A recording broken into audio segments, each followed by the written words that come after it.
নমস্কার, আমি কৃষ্ণভারতী।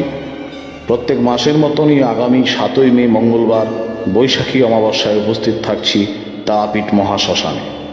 আয়োজিত হবে এক মঙ্গল যজ্ঞের, যে যজ্ঞে আহুতি প্রদানের মাধ্যমে প্রতিকার গ্রহণ করলেই সমস্যার সমাধান নিশ্চিত।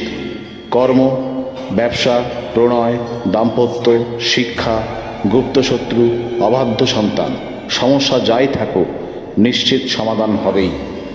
অমাবস্যা তিথিতে তারাপীঠ মহাশ্মশানের প্রতিকার 100% সফলতা পাওয়া যায়, বহু প্রমাণিত। যোগাযোগ রাখতে পারেন 7003115435 অথবা 9674890436 নম্বরে। তারাপীঠে সকলকে স্বাগত। আসতে না পারলেও বাড়িতে বসেও পূজা ও গ্রহদোষ ও অন্যান্য সমস্যার সমাধান করতে পারেন। জয় মা তারা।